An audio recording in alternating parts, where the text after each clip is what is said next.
شریعت میں ایک حد ہوتی ہے اور ایک تعزیر۔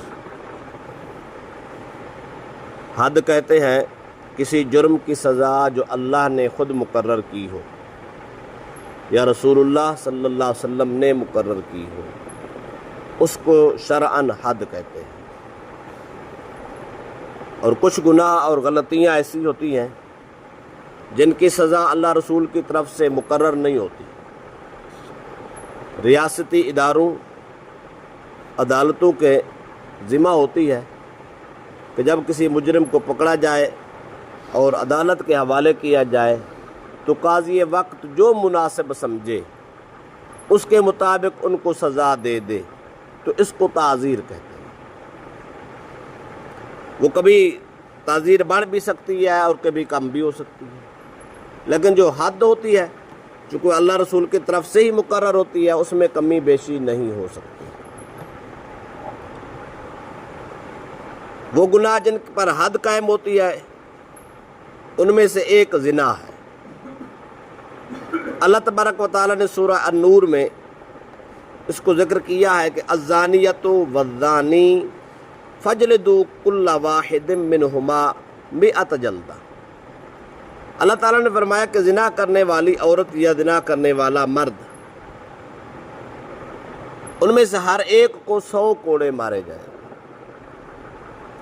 یہ ایسا زانی مرد اور عورت ہے جو غیر شادی شدہ ہے۔ کنوارا لڑکا ہو، کنواری لڑکی ہو، اگر وہ غلطی کر بیٹھے تو شریعت نے ان پر 100 کوڑے حد مقرر کی ہے۔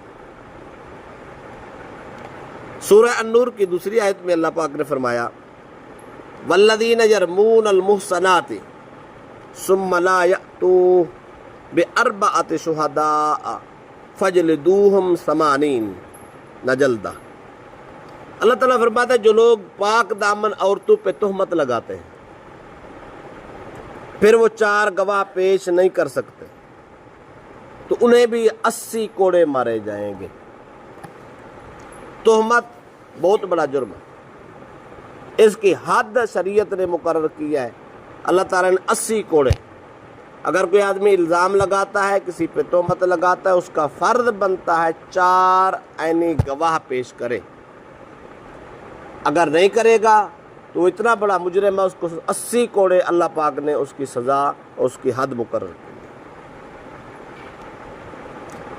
بخاری و مسلم کی متفق علیہ حدیث ہے، حضرت سیدنا عبداللہ بن مسعود رضی اللہ تعالی روایت کرتے ہیں کہ تاجدار کائنات صلی اللہ علیہ وسلم نے فرمایا کہ کسی آدمی کا خون حلال نہیں ہوتا سوائے 3 لوگوں کے۔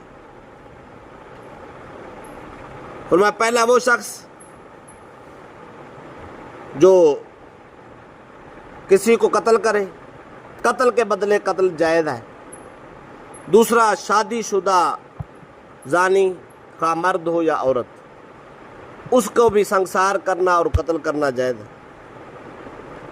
تیسرا فرمایا تارک لدینہ المفارق للجماعہ، مسلمانوں کی جماعت کو چھوڑ کر کافروں کی جماعت کے ساتھ شامل ہونے والا یعنی مرتد، اس کا بھی قتل جائز ہے۔ 3 لوگوں کا قتل جائز ہے، زانی شادی شدہ، قتل کرنے والا اور مرتد ہونے والا۔ ان 3 لوگوں کی اللہ تبارک و تعالی نے حد قائم کیا ہے کہ ان لوگوں کو قتل کے بدلے قتل کر سکتے ہو، زنا کے بدلے قتل کر سکتے ہو، سنسار کر سکتے ہو، اور مرتد کو بھی واصل جہنم کر دو۔ اس کے علاوہ باقی جتنے مسلمان ہیں اور باقی جو گناہ کرتے ہیں ان کی معافی ہے یا ان کی تعزیر ہے، وہ اللہ سے معافی مانگ لے، توبہ کر لے، تو ان کے لیے حد نہیں ہے۔ حد دینا قتل ہے، جان دینا، جان لینا، یہ بہت سخت ترین حد ہے۔ سرکار دو علیہ وسلم کی خدمت میں خاتون آتی ہے، عرض کرتی ہے یا رسول اللہ صلی اللہ علیہ وسلم غلطی ہو گئی، سزا دے دے، حد قائم کریں۔ سرکار نے چہرہ مبارک پھیر لیا۔ اس نے پھر کہا کہ یا رسول اللہ غلطی ہو گئی، زنا ہو گیا، دلیل بھی میرے پاس ہے کہ میں حاملہ ہو گئی۔ تو جب وہ حاملہ تھی تو اس کے بعد شک نہ رہا، اقرار خود کر رہی تھی۔ تو رسول اکرم صلی اللہ علیہ وسلم نے اس پہ حد قائم کیا. آپ نے فرمایا ایسا کر واپس چلی جا, گھر جا, اتنے دن گزار جب تک تیرا بچہ پیدا نہیں ہوتا. چونکہ ماں کا قصور ہے, بچے کا تو قصور ہی نہیں ہے. تیرے پیٹ میں بچہ ہے, لہذا جب تک بچہ پیدا نہیں ہوتا رجم نہیں ہو سکتا. وہ خاتون چلی گئی. جب بچہ پیدا ہو گیا تو اگلے دن پھر آ گئی. عرض کر دی یا رسول اللہ صلی اللہ علیہ وسلم جرم ہو گیا, غلطی ہو گئی, حد قائم کر دیں, مجھے پاک کر دیں. رسول اکرم صلی اللہ علیہ وسلم نے فرمایا آپ جائیں بچے کو دودھ پلائیں, جب آپ کا بچہ کھانا کھانے کے قابل ہو جائے تو پھر آنا. واپس چلی گئی.